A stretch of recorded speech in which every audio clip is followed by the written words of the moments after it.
Hello guys, আসসালামু আলাইকুম। আশা করি সকলে অনেক বেশি ভালো আছেন। আলহামদুলিল্লাহ, আপনাদের দোয়ায় আমি অনেক বেশি ভালো আছি। তো আজকের ভিডিওটা হতে যাচ্ছে কিভাবে আপনারা ট্রাস্ট ওয়ালেট অ্যাকাউন্ট ক্রিয়েট করবেন। আজকের এই ভিডিওটি A to Z ট্রাস্ট ওয়ালেটের বিষয়ে আলোচনা করব, কিভাবে অ্যাকাউন্ট করবেন, কিভাবে ভেরিফাইড করবেন, কিভাবে প্রেস কিগুলা সেভ করে রাখবেন। তো ভিডিও শুরুর আগে আপনাদেরকে বলে রাখি, যারা এখন আমাদের চ্যানেলটি সাবস্ক্রাইব করেননি অবশ্যই চ্যানেলটি সাবস্ক্রাইব করে পাশে থাকা বেল আইকনটা অবশ্যই প্রেস করে দিবেন। আর যারা ফেসবুক পেজ থেকে দেখে থাকছেন অবশ্যই ফেসবুক পেজটি ফলো করে দিবেন। তো চলেন ভিডিওটা শুরু করা যাক। আচ্ছা, প্রথমত আপনাদেরকে ট্রাস্ট ওয়ালেট অ্যাকাউন্ট করার জন্য প্লে স্টোর থেকে আপনাদের ট্রাস্ট ওয়ালেট অ্যাকাউন্টটা নামিয়ে নেবেন। এখানে আপনারা ট্রাস্ট ওয়ালেট অ্যাকাউন্ট এখান থেকে নামিয়ে নেবেন। নামিয়ে নেওয়ার পরে তার ট্রাস্ট ওয়ালেট ভিতরে ঢুকবেন। ভিতরে ঢোকার পরে ঠিক এরকম আপনাদের মাঝে ইন্টারফেস শো করবে। এরকম ইন্টারফেস শো করার পরে এখানে নিচে দুইটা অপশন দেখতে পারবেন, একটা হলো ক্রিয়েট নিউ অ্যাকাউন্ট আর একটা হলো আই হ্যাভ এ ওয়ালেট। মানে উপরেরটা হলো আপনার একটা নতুন ওয়ালেট ক্রিয়েট করবেন আর নিচেরটা হলো আপনার অলরেডি একটা অ্যাকাউন্ট আছে, এরকম বুঝাইতেছে। যেহেতু আমরা নতুন একটা অ্যাকাউন্ট করব সেজন্য উপরেরটা ক্লিক করব আমরা। এই যে উপরে ক্রিয়েট নিউ অ্যাকাউন্ট, এই ক্রিয়েট নিউ অ্যাকাউন্টে ক্লিক করার পরে আপনাদের কিন্তু এখানে একটা পাসওয়ার্ড চাইবে। এক্ষেত্রে আপনারা মনে করতে পারবেন যে পাসওয়ার্ডটা আমি ফোনের পাসওয়ার্ড দিব কিনা, আমি নতুন একটা পাসওয়ার্ড দিলেও হবে। এক্ষেত্রে আমি বলবো আপনারা ফোনের পাসওয়ার্ড দিতে পারবেন, নতুন একটা পাসওয়ার্ড দিতে পারবেন, এতে কোনো সমস্যা হবে না। যদি আপনি নতুন করে পাসওয়ার্ড দেন তাহলে ভালো, বা আপনি যদি সেটা মনে থাকে তাহলে দিবেন, কোনো অসুবিধা নাই। আমি এখানে একটা পাসওয়ার্ড দিয়ে দিচ্ছি, আপনারা আপনাদের মন মতো একটা পাসওয়ার্ড দিয়ে দিবেন। পাসওয়ার্ড দেওয়ার পরে এরকম আসবে। এরকম আসার পরে নিচে দেখতে পাবেন যে কনফার্ম পাসওয়ার্ড আছে। পাসওয়ার্ড দেওয়ার পরে দুইবার কিন্তু এই পাসওয়ার্ডটা দিতে হবে। দুইবার পাসওয়ার্ড দেওয়ার পরে কনফার্মে চাপ দিবেন। কনফার্মে চাপ দেওয়ার পরে আপনাদের মোবাইলের যে ফিঙ্গারটা আছে, সেই ফিঙ্গারটা এখান থেকে দিয়ে দিবেন। ফিঙ্গার চাইবে, ফিঙ্গার দিয়ে দেওয়ার পরে আপনাদের এরকম আসবে। এরকম করে আবার দুইটা আসবে, এখানে ইনেবল নোটিফিকেশন আছে এবং স্কিপ চাইছে। মানে আপনাদের যদি ট্রাস্ট ওয়ালেট কোনো ডলার ঢুকে বা ট্রানজাকশন করার সময় কোনো সমস্যা হয়, কত প্রাইস থাকলো এরকম করে তারা কিন্তু নোটিফিকেশন আপনাকে জানিয়ে দিবে। হ্যাঁ, কত ডলার আসলো আপনার ট্রাস্ট ওয়ালেটে, আপনার নোটিফিকেশনের মাধ্যমে জানিয়ে দিবে। তো আপনারা চাইলে এখান থেকে ইনেবল করতে পারেন। হ্যাঁ, এখানে ইনেবল করতে পারবেন, চাইলে স্কিপও করতে পারেন। আমি এখান থেকে ইনেবলে চাপ দিয়ে আমি এটা ইনেবল করে দিচ্ছি। ইনেবল করার পরে এরকম কিন্তু আপনাদের ট্রাস্ট ওয়ালেট অ্যাকাউন্টটা ক্রিয়েট করা হয়ে যাবে। অ্যাকাউন্ট ক্রিয়েট করা হয়ে গেলে নিচে দেখতে পাবেন যে স্কিপ অলডো ইট লেটার, এই জায়গা কিন্তু ক্লিক করে দিবেন। দেখেন আপনার কিন্তু একটা ট্রাস্ট ওয়ালেট পরিপূর্ণভাবে অ্যাকাউন্ট করা হয়ে গেল। এখানেই কিন্তু আপনার ট্রাস্ট ওয়ালেট অ্যাকাউন্ট করা শেষ না। যদি আপনার ফোন থেকে এই ট্রাস্ট ওয়ালেটটা যদি ভুলবশত আনইনস্টল হয়ে যায়, পরবর্তীতে কিন্তু এই অ্যাকাউন্টটা লগ ইন করতে পারবে না। যদি আপনার এখানে যদি ট্রাস্ট ওয়ালেটের সেই ডলারটা যদি এখানে থাকে, এই ডলারটা যদি আপনার এখানে থাকে, যদি আপনি প্রেস কিগুলো যদি মনে রাখতে পারেন, তাহলে কিন্তু আপনি এখানে ট্রাস্ট ওয়ালেটে পরবর্তীতে লগ ইন করতে পারবেন না। তো সেজন্য আপনারা কি করবেন, প্রথমত আমি আপনাদের বলে রাখি প্রেস কিগুলা সেভ করে রাখবেন। প্রেস কিগুলা সেভ করার জন্য উপরে দেখবেন মেন ওয়ালেট নামে একটা অপশন আছে, এই যে উপরে যেটা ক্রিয়েট করলাম আমরা, মেন ওয়ালেটের উপরে ক্লিক করে দিব। মেন ওয়ালেটের উপরে ক্লিক করে দেওয়ার পরে দেখতে পারবেন যে এখানে আপনি চাইলে আরো একটা দুইটা অ্যাকাউন্ট করতে পারবেন ওয়ালেটে। এরকম করে আমি এখানে একটা অ্যাকাউন্ট করছি, সেজন্য এই একটা অ্যাকাউন্টের যে প্রেস কিগুলা আমি এখানে সেভ করে রাখবো। প্রেস কি সেভ করার জন্য ওই যে দেখতে পারবেন যে 3 ডট আছে, এই 3 ডটে একবার ক্লিক করে দিবেন। 3 ডটে ক্লিক করার পর এরকম আসবে। এরকম আসার পরে দেখতে পারবেন যে ব্যাকআপ নাও দুইটা অপশন দেওয়া আছে। এটা হলো গুগল ড্রাইভের একটা ম্যানুয়াল। এখান থেকে আপনারা দুইটাই ব্যাকআপ নাও করে দিতে পারবেন, তবে আপনারা চাইলে একটাও করতে পারবেন, তবে আপনারা সেফটির জন্য দুইটাই করে রাখবেন, সবচেয়ে বেশি ভালো হবে। সেজন্য আপনার যদি ম্যানুয়াল প্রেস কি লাগে, সেক্ষেত্রে আপনি ব্যাকআপ নাও এই জায়গায় ক্লিক করবেন। ক্লিক করার পরে এখানে আপনার টিক চিহ্ন এগুলা দুইটা আছে, টিক চিহ্ন দিয়ে দিবেন।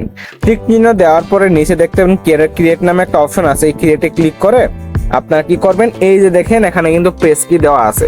এই প্রেস কিগুলা আপনি কাউকে দিবেন না। এই যদি দিয়ে দেন তাহলে কিন্তু আপনার প্রেস কিগুলা অন্য কেউ নিয়ে নিবে এবং আপনার অ্যাকাউন্টটা কিন্তু চাইলে সে হ্যাক করে নিয়ে যেতে পারবে।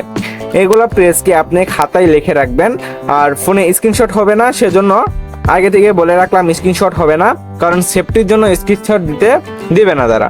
সেজন্য এটা অন্য একটা ফোনের ছবি তুলে নেবেন, আর না হলে খাতায় লিখে রাখবেন, পরবর্তী সময়ে প্রেস কিগুলো আপনি লগ ইন করতে সময় অনেক কাজে লাগবে। আমি এখানে প্রেস কিগুলো সেভ করে রাখছি, আপনারা এখানে প্রেস কিগুলো সেভ করে রাখেন। ওকে, যদি আপনার এগুলো পাসওয়ার্ড লেখা শেষ হয়ে যায় খাতাতে, বা আপনি কোথাও যদি ছবি তুলে রাখেন, স্ক্রিনশট হবে না আপনারা জানেনই, তারপর যদি আপনি এখান থেকে যদি অন্য ফোন থেকে ছবি তুলে সেভ করে রাখতে পারেন তাহলে ভালো, খাতা লিখে রাখতেও ভালো হবে। যদি এটা সেভ করে রাখেন, সেভ করার পরে নিচে দেখতে পারবেন যে কন্টিনিউ নামে একটা অপশন আছে, এই কন্টিনিউতে ক্লিক করে দিবেন। কন্টিনিউতে ক্লিক করার পরে এখানে দেখতে পারবেন যে আপনাদের যে পাসওয়ার্ডটা যে সেভ করে রাখছেন, এখানে তারা প্রুফ চাইছে যে আসলেও কি আপনি পাসওয়ার্ডটা সেভ করে রাখছেন কি না।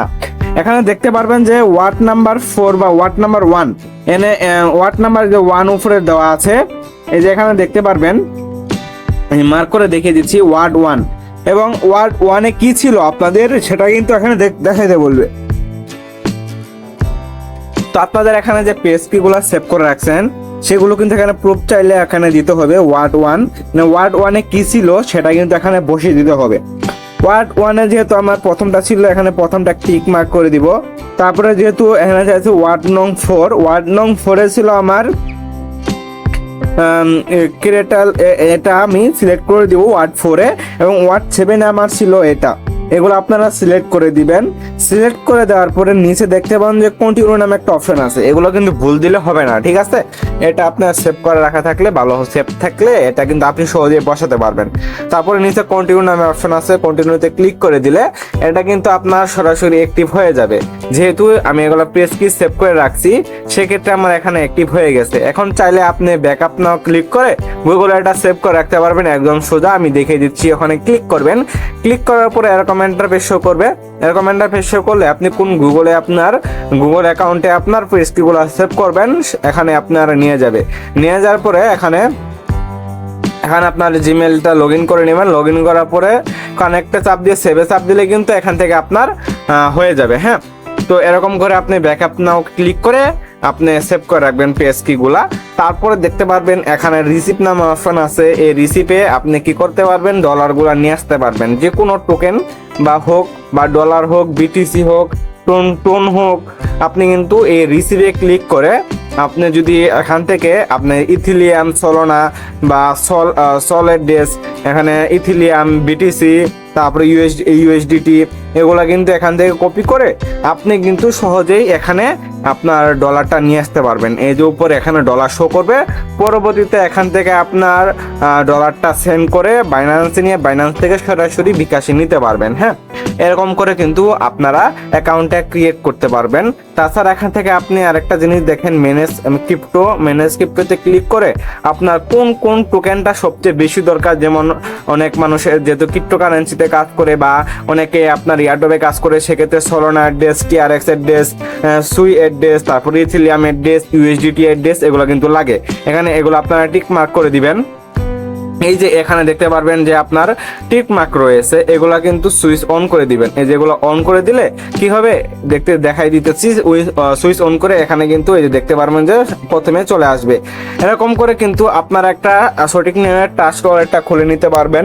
তাছাড়া আপনাদের একটা বড় বিষয় হলো পেজ কিগুলো সেভ করে রাখা। পরবর্তীতে যদি আপনার কোনো সমস্যা হয় দিতে, পেজ কিগুলো থেকে আপনি অ্যাকাউন্টগুলো সহজে রিকভারি করতে পারবেন। তো এই ছিল আজকের ভিডিওটা। ভিডিও ভালো লাগলে অবশ্যই চ্যানেলটি সাবস্ক্রাইব করে পাশে থাকা বেল আইকনটি অবশ্যই প্রেস করে দিবেন। দেখা হবে নতুন ভিডিওতে। এ পর্যন্ত সুস্থ থাকুন, ভালো থাকুন, আল্লাহ হাফেজ।